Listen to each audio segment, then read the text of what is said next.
A love story that proves family can be found in the most unexpected places. If you're enjoying this emotional journey, please hit that like button and subscribe to our channel for more heartwarming stories that remind us of the power of love and second chances. The manila folder landed on Marcus's desk with a soft thud, but the words that followed hit like a thunderclap. "The baby is yours," Eliza said, her voice steady despite the slight tremble in her hands. The morning light streaming through the office windows caught the silver threads in her dark hair, illuminating the face that had haunted his dreams for months. Marcus stared at his boss, the woman who had intimidated every employee in the building for the past decade, the woman he'd shared one reckless night with after the company holiday party. The woman who now stood before him, 3 months pregnant, appending his carefully structured world. "Then we should marry," he replied without hesitation, surprising even himself with the certainty in his voice. Eliza's professional composure cracked, revealing a flash of vulnerability he'd glimpsed only once before. "That's not why I told you. I don't need saving, Marcus." "Neither do I," he said, rising from his chair. "But my daughter does need both her parents." What neither of them realized in that moment was how their lives would transform, not just because of the child growing between them, but because of the unexpected love that would bloom in the most hostile of environments, the corporate world that had hardened them both. Marcus had been raising his 7-year-old son alone since his wife's death 3 years ago. The thought of bringing another child into his world terrified him, yet something about Eliza's strength called to him in ways he couldn't explain. Perhaps it was the way she commanded a boardroom, or how she'd looked that night when she'd finally let her guard down, confessing her own loneliness as the ice in their drinks melted away. The weeks that followed their confrontation were a delicate dance of professional boundaries and personal revelations.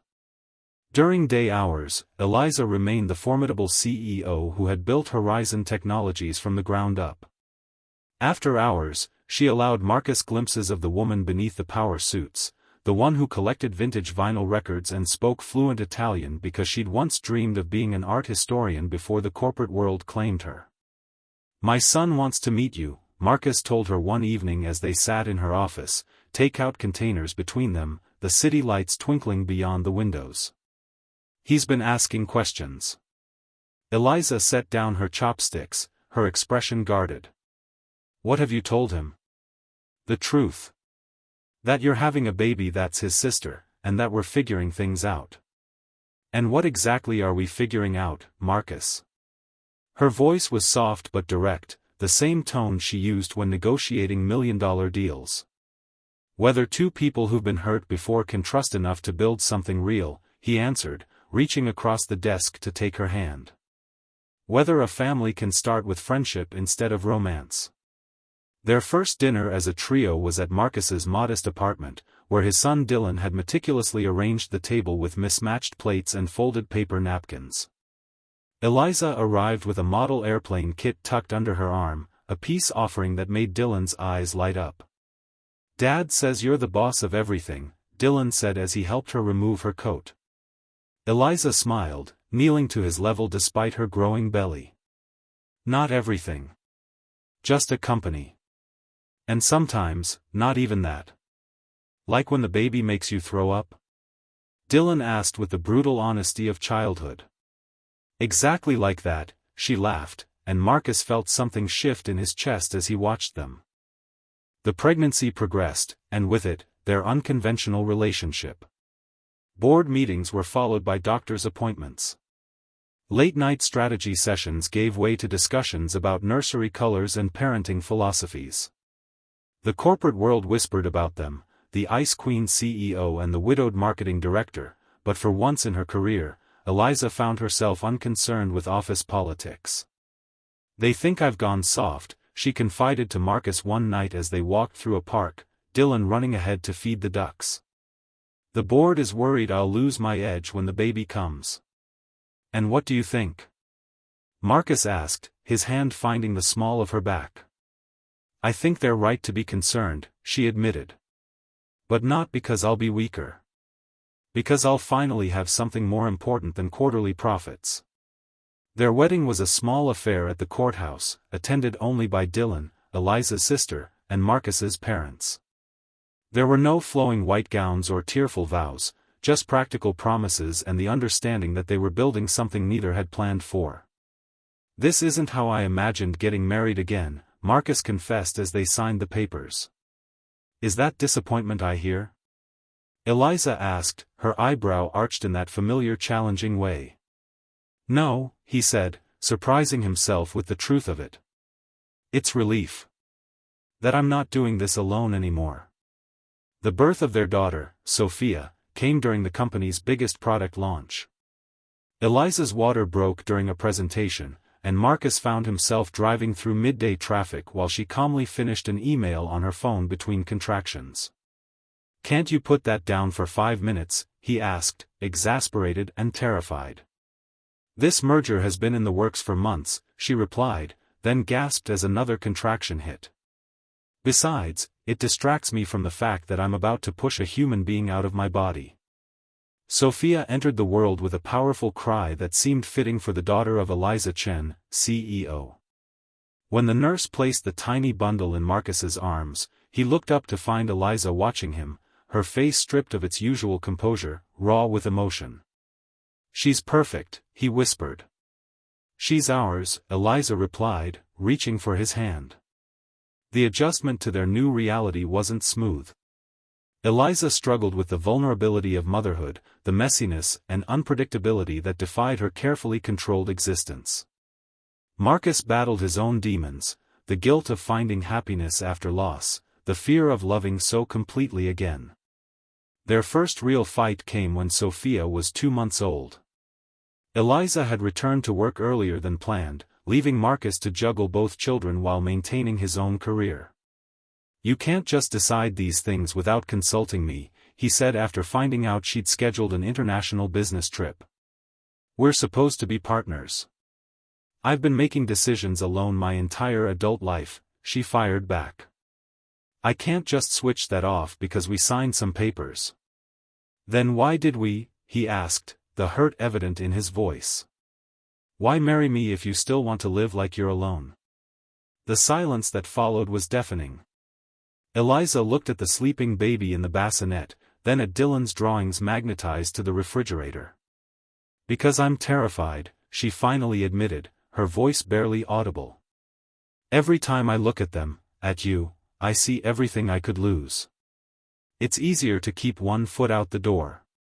"The door is locked from the inside, Eliza," Marcus said gently. "Only you can decide if you're truly in or out." That night marked a turning point. Eliza canceled her trip and instead took a week off, something she hadn't done in 15 years of running the company. They rented a cabin by a lake, where Dylan taught her to skip stones and Marcus showed her how to build a proper campfire. Away from the pressures of their professional lives, they discovered a rhythm that felt surprisingly natural. Under the stars, with the children asleep inside, Eliza confessed the truth she'd been hiding. "I've never told anyone this," she said, her head resting against Marcus's shoulder. "But I was engaged once, in college. He left when I told him I was pregnant." Marcus felt her body tense against his. "What happened?" "I miscarried at 4 months. Threw myself into my career afterward, convinced myself it was better that way." She looked up at him, her eyes reflecting the moonlight. "Until that night with you, I never allowed myself to consider another path." Marcus pulled her closer, understanding now the walls she'd built, the control she clung to. "Thank you for trusting me with that," he said. "And with Sophia." "Thank you for saying we should marry," she replied with a small smile. Even if it was the most presumptuous proposal in history. Their laughter mingled in the night air, genuine and unburdened. The years that followed brought challenges neither could have anticipated. Eliza restructured the company to allow for more family time, facing resistance from shareholders who questioned her commitment. Marcus launched his own creative agency, supported by Eliza's business acumen and connections.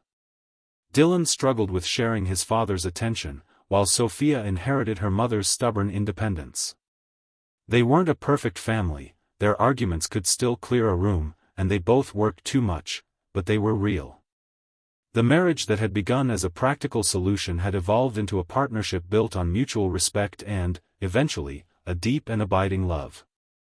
On their 5th anniversary, Eliza surprised Marcus by taking him back to the office where it all began. The building was empty on a Sunday evening, their footsteps echoing in the hallways as she led him to her old office. "Remember that folder I dropped on your desk?" she asked, opening her briefcase to reveal a similar manila envelope. "How could I forget?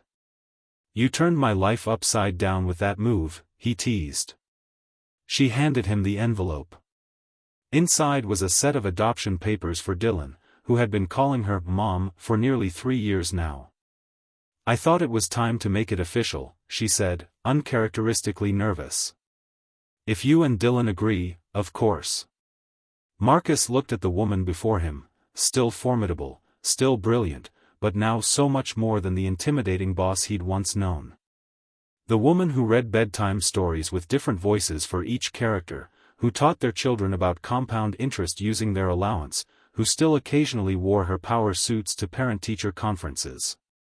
The boss said, "The baby is yours," he recalled, pulling her into his arms. The single dad replied, "Then we should marry." "And look where that got us," she whispered against his lips. "Exactly where we were meant to be," he answered, knowing it was true. As they stood in the office where their unlikely story began, surrounded by the evidence of their shared life, they understood what they'd created together, not just a family born of circumstance, but a love story written in their own imperfect, powerful language. If this story touched your heart, don't forget to like and subscribe for more content that explores the beautiful complexity of modern families and unexpected love. Share in the comments your thoughts on Marcus and Eliza's journey from colleagues to co-parents to soulmates.